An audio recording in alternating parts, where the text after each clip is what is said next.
Lorsqu'un grand maître invita une femme simple à jouer aux échecs pour plaisanter, il s'attendait à un divertissement facile pour son riche public. Mais la suite ne fit pas que réduire la salle au silence. Elle brisa tout ce qu'il croyait en la supériorité, le respect et le véritable esprit du jeu. Les lustres en cristal projetaient des ombres dansantes sur le sol de marbre tandis que Dolly nettoyait méthodiquement chaque pièce d'échecs sur les tables ornées.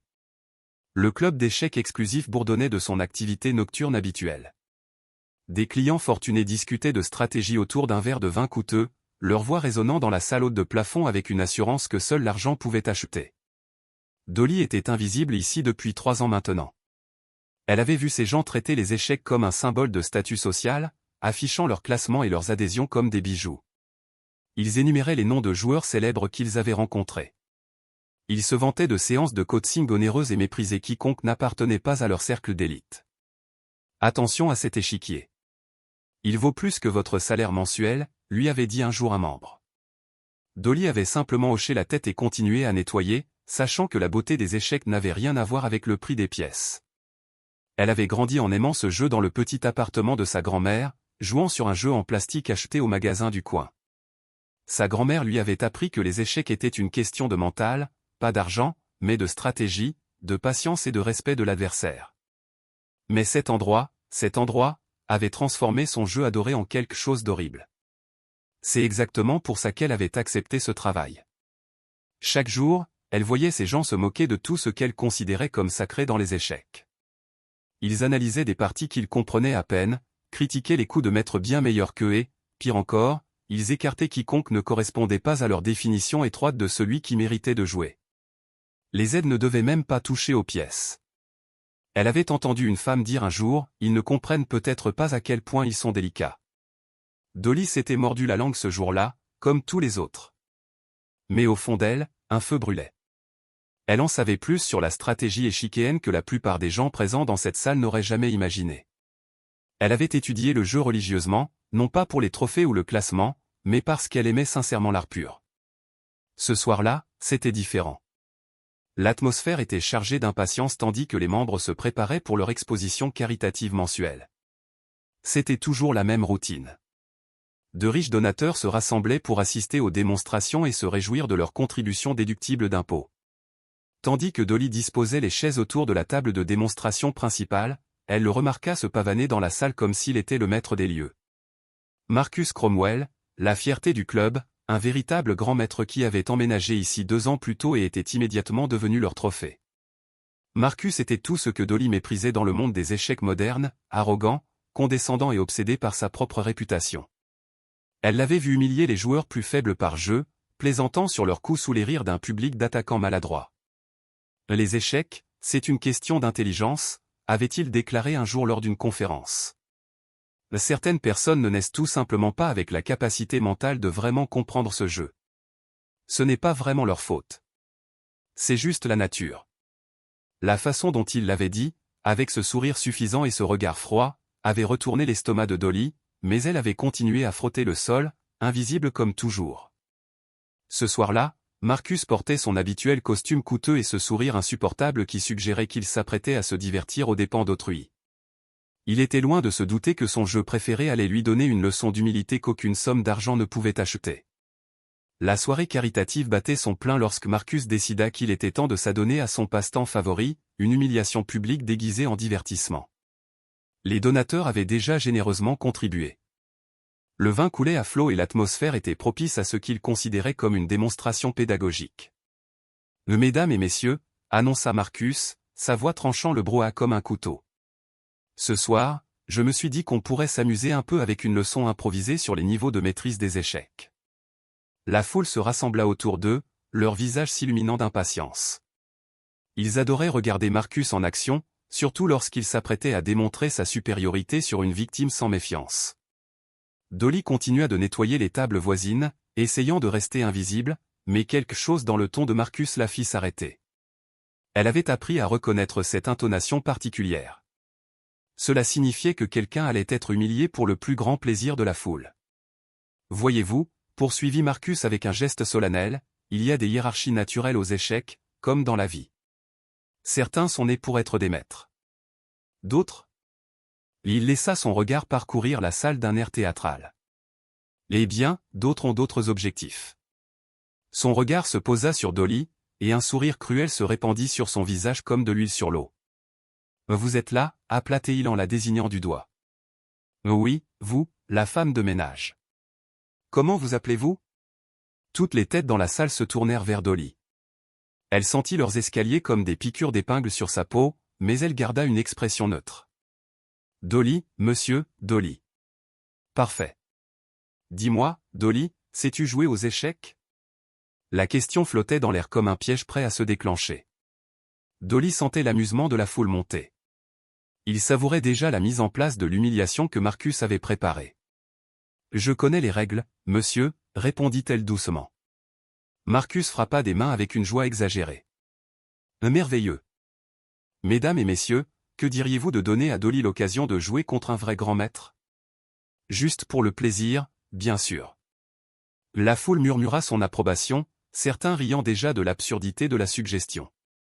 Quelques murmures parvinrent aux oreilles de Dolly.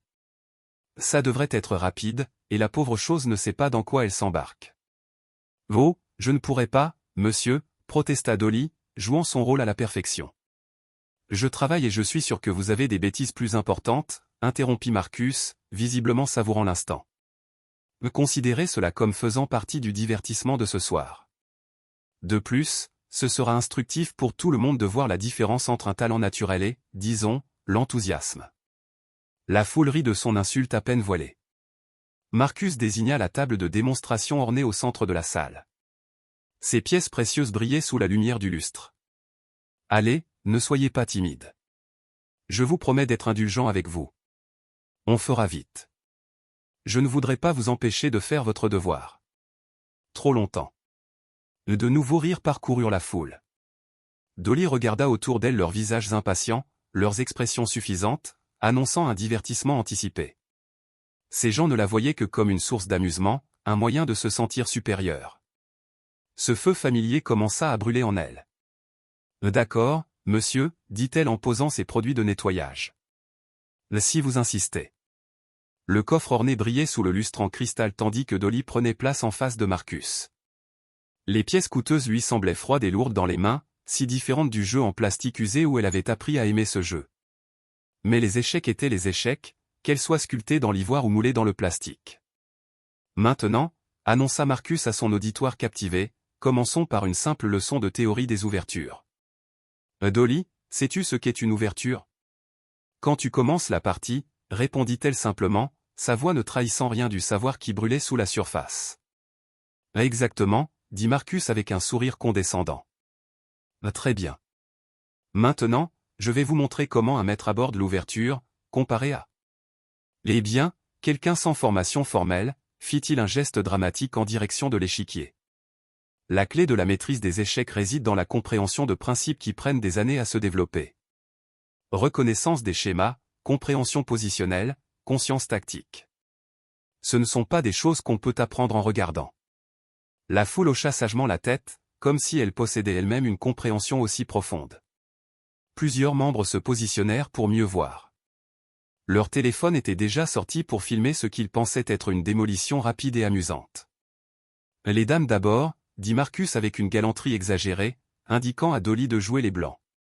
Dolly a avancé son pion roi de 2 cases, 1 sur 4. Un choix classique, mais Marcus saisit immédiatement l'occasion de lui faire la leçon. Ah oui, la plus basique des ouvertures. Le pion du roi en 4. Très prévisible.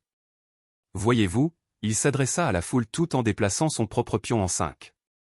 Les débutants commencent toujours par les coups les plus évidents.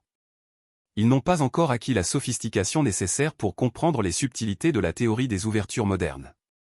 Dolly développa discrètement son cavalier en F3, attaquant le pion de Marcus. Standard, solide, banal, exactement ce que tout le monde attendait de quelqu'un de son niveau supposé.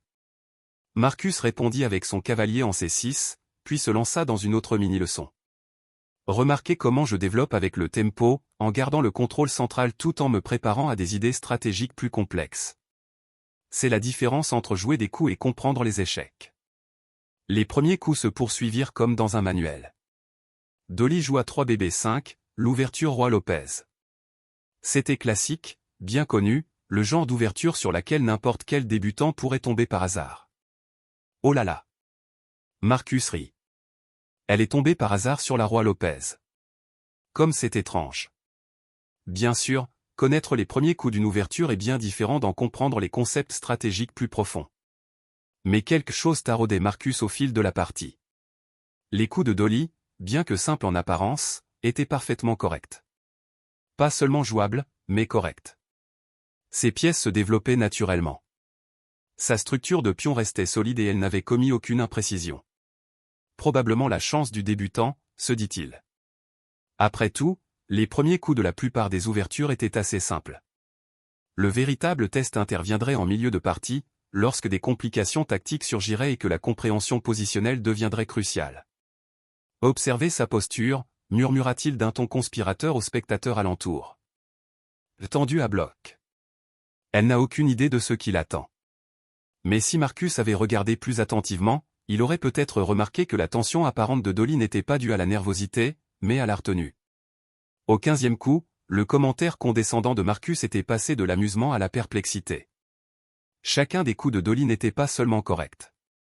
C'était le genre de décision précise et fondée sur des principes, issus d'une profonde compréhension des échecs positionnels. Intéressant, murmura-t-il.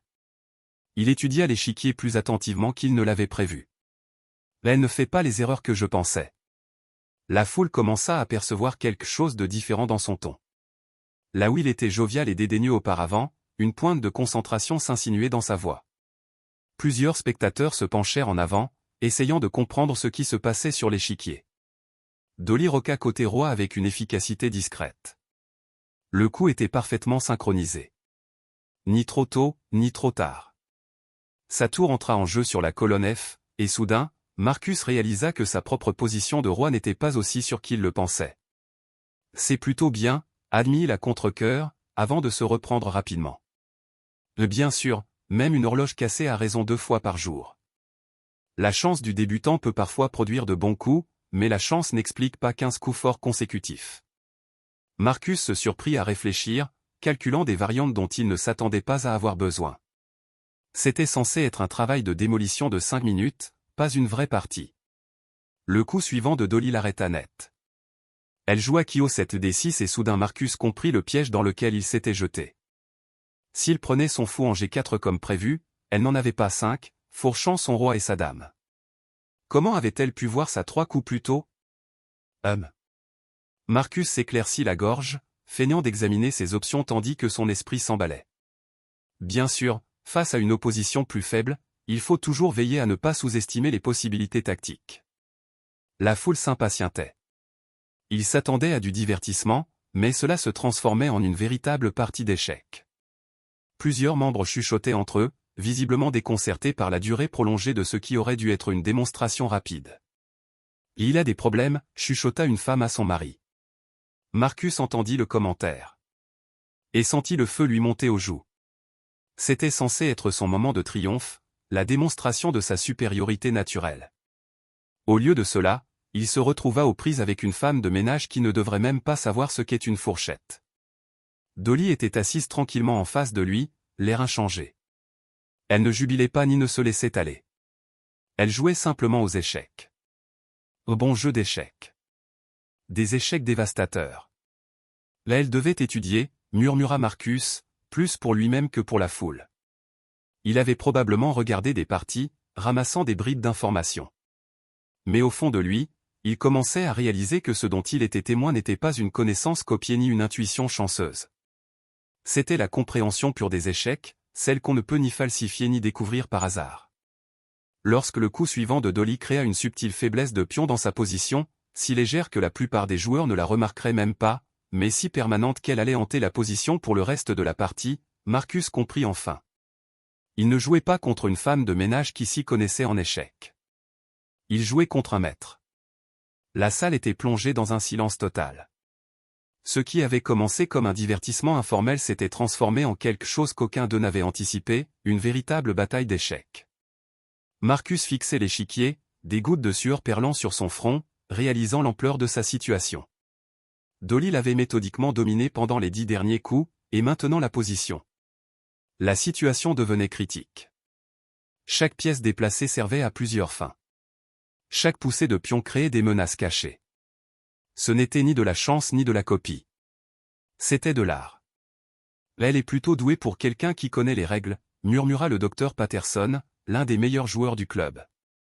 Marcus semblait inquiet. Marcus était plus qu'inquiet. Il se battait sincèrement pour sa survie sur l'échiquier. La femme en face de lui s'était révélée être une joueuse d'une profondeur extraordinaire, quelqu'un qui comprenait les échecs à un niveau qui rivalisait avec le sien. La position atteignit son apogée lorsque Dolly leva sa dame. Marcus retint son souffle, priant pour qu'elle ne voie pas la combinaison dévastatrice qui se cachait dans la position. Personne ne pouvait déceler quelque chose d'aussi complexe, d'aussi profondément caché. Dolly joua des points des 6 vers H2+. Le coup frappa l'échiquier avec la force d'un coup de tonnerre. Le roi de Marcus était soudainement en échec, mais plus que cela, il pouvait voir la combinaison entière se dérouler sous ses yeux comme un cauchemar. S'il déplaçait son roi en F1, elle avait un coche 1 plus suivi d'un mat. S'il bloquait avec son cavalier, elle le prendrait et aurait toujours mat en 3 coups. Non, murmura-t-il en étudiant l'échiquier avec désespoir. Ce n'est pas, elle ne peut pas avoir. Mais elle l'avait. La combinaison était parfaite, imparable, brillante. Marcus s'était retrouvé directement dans un réseau de maths si sophistiqué que même lui ne l'avait pas vu venir avant qu'il ne soit trop tard. Les spectateurs commencèrent à comprendre ce qui se passait. Le docteur Patterson resta bouche bée en retraçant la séquence de forçage. « C'est vraiment brillant, dit-il, incrédule. Elle a trouvé un mat forcé. » Marcus tenta une dernière défense désespérée, déplaçant son roi en G1, mais la réponse de Dolly fut immédiate et impitoyable. Kh1+ et Kg2 furent forcés. Puis Dg1+ repoussa son roi. Une fois la poussière retombée, elle capturerait sa dame par échec et le laisserait complètement perdu. « J'abandonne, dit Marcus doucement, sa voix à peine audible. Les mots flottaient dans l'air comme de la fumée. Non, l'un d'eux bougea. Personne ne parla. Le grand Marcus Cromwell, leur grand maître chéri, symbole de leur supériorité intellectuelle, venait d'être battu à plate couture par la femme qu'ils payaient pour nettoyer leur sol. Dolly tendit la main par-dessus l'échiquier. « Un bonne partie, dit-elle simplement. » Tandis que Marcus lui serrait la main, le visage brûlant de gêne et de confusion, une pensée résonnait dans son esprit. Mais qui était cette femme? Où avait-elle appris à jouer aux échecs comme ça?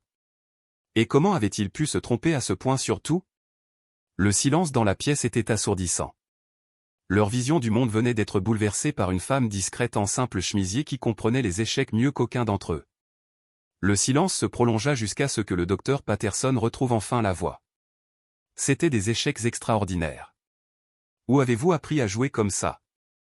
Dolly se leva lentement, son expression restant calme malgré l'ampleur de ce qui venait de se passer.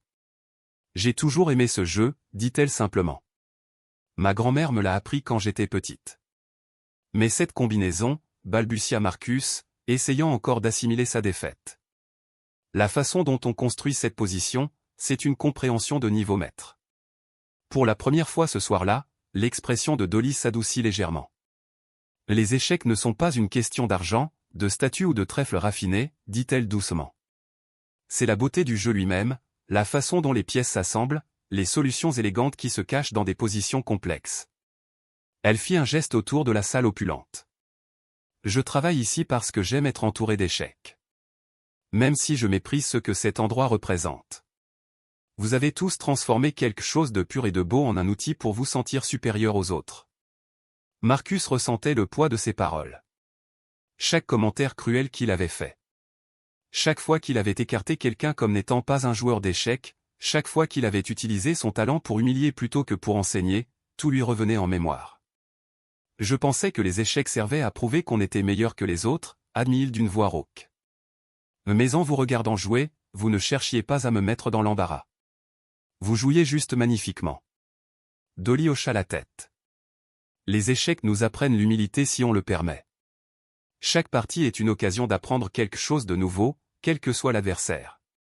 La foule resta stupéfaite, ses préjugés brisés.